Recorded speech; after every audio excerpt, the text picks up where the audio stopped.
വൈകുന്നേരമായി കഴിഞ്ഞാൽ എന്തെങ്കിലുമൊക്കെ ഞാൻ കഴിക്കാൻ തോന്നില്ലേ ഗൈസ്. അപ്പോൾ ഞാൻ വിചാരിച്ചു സിമ്പിളായിട്ടൊരു ചിക്കൻ പോപ്കോൺ ഉണ്ടാക്കിയാലോ എന്ന്. അപ്പോൾ വീട്ടിൽ സാധനങ്ങളൊക്കെ ഉണ്ടായിരുന്നു. അപ്പോൾ വേണ്ടത് കുറച്ച് ബോൺലെസ് ചിക്കൻ, മുളക് പൊടി, ഉപ്പ്, തൈര്, സോയാ സോസ്, പിന്നെ ഇഞ്ചി വെളുത്തുള്ളി ചതച്ചത്, ഇത്രയിട്ട് നന്നായി മിക്സ് ചെയ്ത് വെക്കുക. എന്നിട്ട് നമുക്കൊരു പ്ലേറ്റിൽ കുറച്ച് മൈദ, കുറച്ച് കോൺഫ്ലവറും, പിന്നെ കുറച്ച് മുളക് പൊടി, കുറച്ച് കുരുമുളക് പൊടി, അത് നമുക്ക് എരിവിനനുസരിച്ച് ഇട്ടാൽ മതി കേട്ടോ. പിള്ളേർക്ക് കൊടുക്കാനുള്ളത് കൊണ്ട് ഞാൻ എരിവ് അധികമാക്കിയിട്ടില്ല. അത് നന്നായിട്ട് അങ്ങോട്ട് മിക്സ് ചെയ്ത് വെക്കുക. അല്ലെങ്കിൽ ഇങ്ങനെ ഇടയ്ക്കിടയ്ക്ക് ഇരിക്കുമ്പോൾ വെറുതെ ഇരിക്കുമ്പോൾ ഭയങ്കര വിശപ്പായിരിക്കില്ലേ. ഡയറ്റൊക്കെയാണ്, പക്ഷേ എന്തെങ്കിലുമൊക്കെ കഴിക്കാൻ തോന്നിയാൽ കഴിക്കാൻ വേണ്ടേ. അങ്ങനെ അതൊക്കെ നമ്മൾ നന്നായി മിക്സ് ചെയ്ത് വെച്ചിട്ട് നമുക്ക് കുറച്ച് നല്ല തണുത്ത വെള്ളം വേണം കേട്ടോ.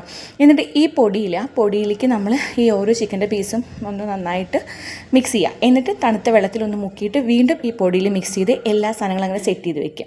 അതൊക്കെ വെച്ചതിന് ശേഷം ഒരു പാൻ വെച്ചിട്ട് കുറച്ച് എണ്ണ അങ്ങോട്ട് ഒഴിച്ചിട്ട് ഈ ഓരോ സാധനങ്ങളും അങ്ങോട്ട് ഇട്ട് കൊടുക്കുക.